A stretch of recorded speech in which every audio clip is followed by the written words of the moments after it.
you made another point that's very much linked to this about when the last prophet comes in that line, he has to tell his people that he's the last prophet. The point that we make, we believe Holy Prophet ﷺ to be the last prophet, as the scholars understood it to be someone who is the last law-bearing prophet.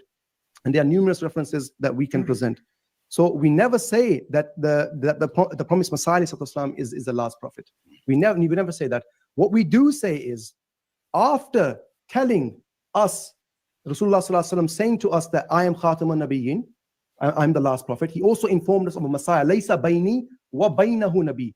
There's no prophet between me and him, right? And you await in a different understanding.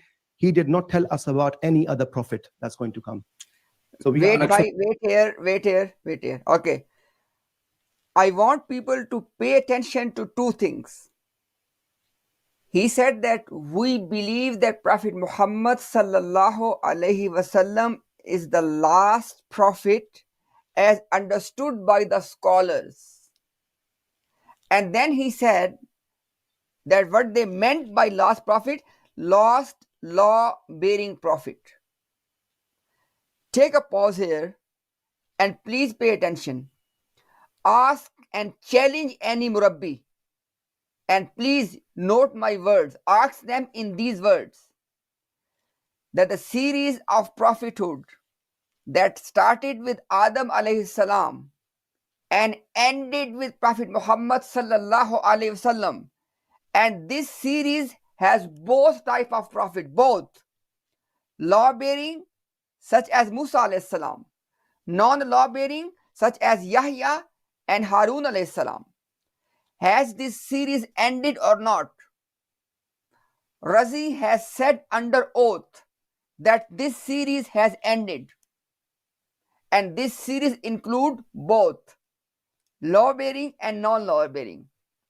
What Mr. Rahil Ahmad is knowingly, deliberately, he was deceiving people in one thing, which is clearly mentioned in their books, that after the real law-bearing prophethood ended, real non-law-bearing prophethood and real law-bearing, both of them have ended. After that, a metaphorical non-law-bearing started. Metaphorical, zilli, subordinate, buruzi, non-law-bearing. A new category started. And in this new category, there's only one option, non-law-bearing. This is the one he's referring to, but he's not telling the complete truth. And one last point. We have shown multiple times, Mirza Ghulam Ahmad Qadiani said what? Main aakhri mursal. And Bashir Bhai has told me they translated aakhri mursal as last messenger.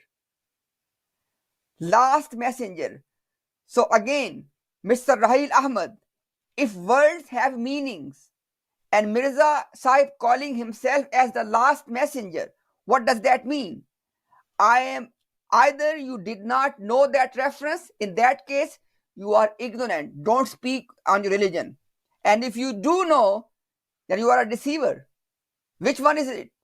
You have to choose. Okay? Bashir Bhai, you want to add something before we move on? No, and yeah, and if you read Arba'in, I was reading Arba'in. It's in English for the first time ever. They mistranslated it just recently, and Mirza Ghulam Ahmad says that his followers, and this is 1900. This is a year before Galti Ka Izala, maybe a year and a half.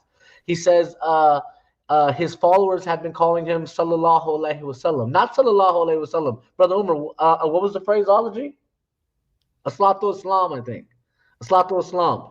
Alayhi salatu wassalam. So all of a sudden, out of nowhere, and he was lying. Mirza Ghulam was lying. He says, "My followers are calling me salatu wassalam," whatever the phrase was. I don't remember it, but he says there should be no objection. Then he says his revelation has commandments in it, like 10 pages later. Amr is the word. I think the word is Amr. He starts. So in my opinion, no, these Ahmadis, they follow what the Khalifa says. They don't follow Mirza Ghulam Ahmad. Mirza Ghulam Ahmad was calling himself a law-bearing prophet discreetly, quietly, And then obviously in Haqiqat al-Wahi, he says he was a prophet since he was in his mom's stomach. So Yes. he was slowly transitioning to a new claim, you know. And one of his followers, after Maulvi Nuruddin fell off his pony and had his leg amputated, he had a follower say the same thing. Mirza Ghulam Ahmad's a law-bearing prophet. And we all know Nuruddin had even said, so what? Even if he is. Everything he says is true, just believe it. He said, whatever he says is true, just believe it. So that's the story. Ahmadis were embarrassed by Mirza Ghulam Ahmad, so they brought him down a little bit. Lahoris were just lost, and they did whatever they did. But yeah, we have a reference here. Oh, yeah. From Lecture Lahore. Yes. So basically, everybody can see that Mr. Raheel Ahmad was either ignorant, in that case, he must not represent his cult, or he was trying to hide this information and actually lying to his own people. I let you decide. We don't know which one is it, but you can clearly see the reference, volume 20, page 185. Akhri Mursal, last messenger. Mirza Sahib referring himself as last messenger. And one last thing is, inshallah, I bring that one in a minute as well. He said, Sabse akhir mein Masih Ma'ud hai. Sabse akhir mein. He said, at the very end of all of them is the promised Messiah. Again, if words have meanings, it's very clear.